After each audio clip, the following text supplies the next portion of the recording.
E nós, graças a Deus, estamos dentro do tema geral, Evangelho de João, Palavra, Vida e Edificação, e chegamos à mensagem de número 17, cujo título é Uma Fonte a Jorrar para a Vida Eterna. Leitura da Bíblia, João capítulo 4, versículos de 1 até 26.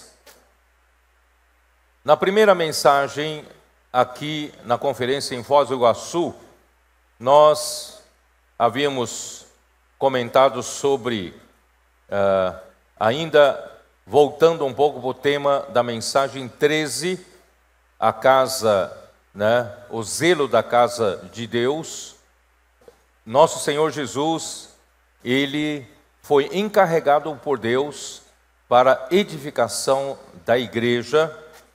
E o nosso Senhor, Ele então, desde então, Ele muito determinado, Ele está por conta da edificação da igreja.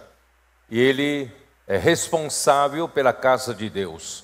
Então, em Mateus capítulo 16, versículo 18, ali diz que Jesus disse que eu edificarei a minha igreja e as portas do Hades, as portas do inferno, não prevalecerão contra ela.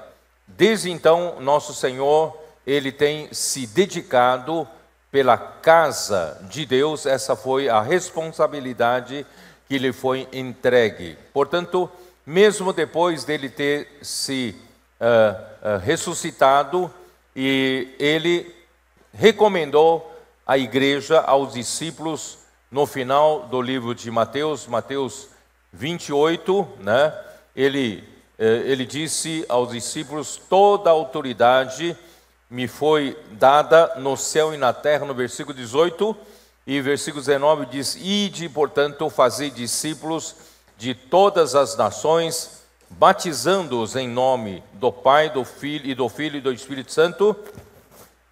Esse batizando aqui, irmãos, é com ênfase em todas aquelas pessoas para quem nós pregamos o Evangelho, o Espírito Santo tem batizado as pessoas para se tornarem membros vivos do corpo de Cristo, e ensinando-os a guardar todas as coisas que vos tenho ordenado. O mais interessante é que Jesus termina assim: eis que estou convosco todos os dias até a consumação do século.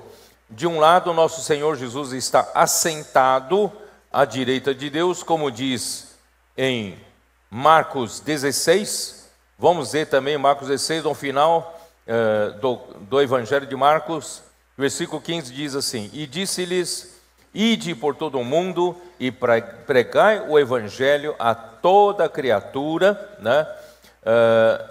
quem crer e for batizado será salvo, quem porém não crer será condenado. Aí vou pular para o versículo 19. De fato, o Senhor Jesus, depois de lhes ter falado, foi recebido no céu e assentou-se à destra de Deus. Então, nosso Senhor Jesus, ele foi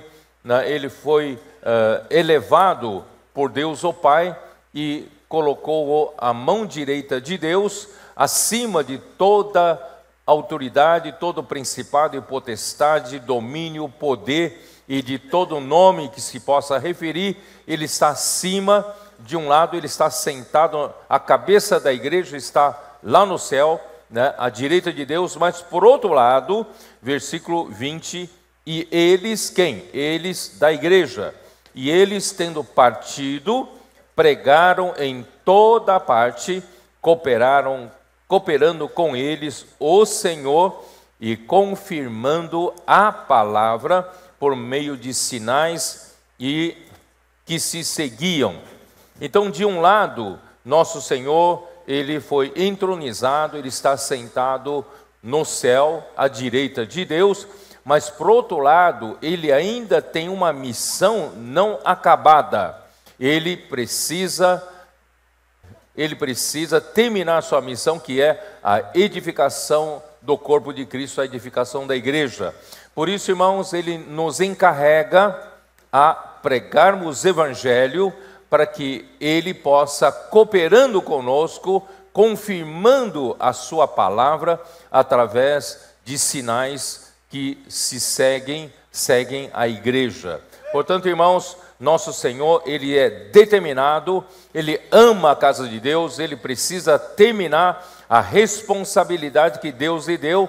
Por isso, irmãos, ontem nós falamos um pouco sobre o zelo da casa de Deus consumia Jesus, porque ele olhava para toda aquela situação de contaminação da casa de Deus, da casa física de Deus, no templo em Jerusalém.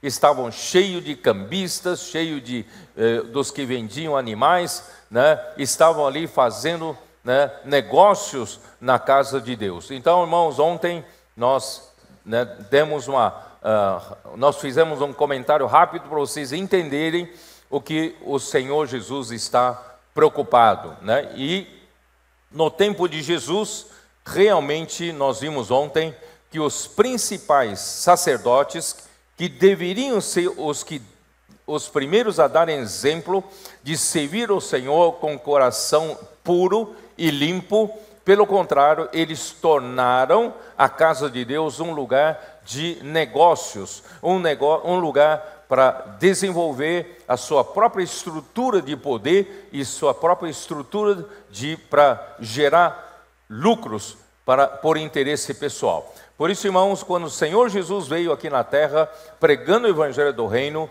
quem se opôs ao nosso Senhor Jesus foram exatamente esses principais sacerdotes que tomaram conta da casa de Deus e fizeram da casa de Deus uma estrutura para eles reinarem, para eles exercerem poder sobre o povo de Deus.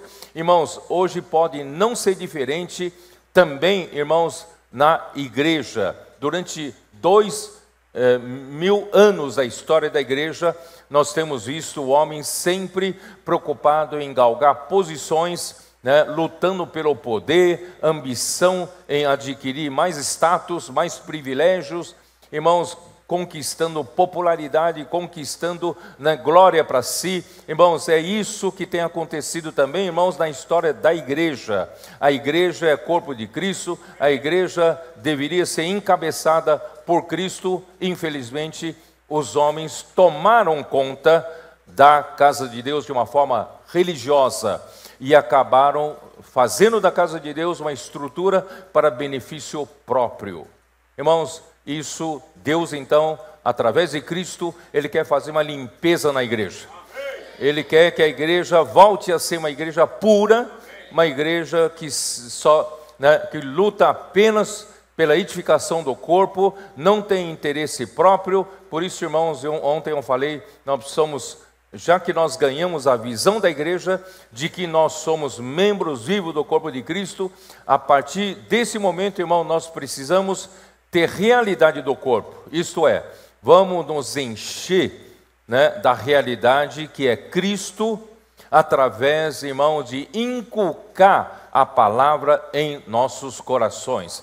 A melhor maneira, irmão, de nós deixarmos Cristo ser o cabeça na igreja é permitindo, irmãos, que a palavra permeie cada parte da nossa alma, né? A nossa mente, emoção e vontade precisam ser preenchidas, né, pela realidade de Deus, irmãos, que é o próprio Cristo. Isso então acontecerá até a plenitude de Deus, como nós lemos em Efésios capítulo 3, tá? Então, queridos irmãos, essa é a nossa luta, né? Infelizmente, os homens tomaram de assalto a casa de Deus, eles fazem da casa de Deus seus próprios negócios, serem donos do negócio, né? Infelizmente, no tempo dos judeus era assim, hoje também pode ser assim, mas o Senhor quer limpar toda essa situação, né?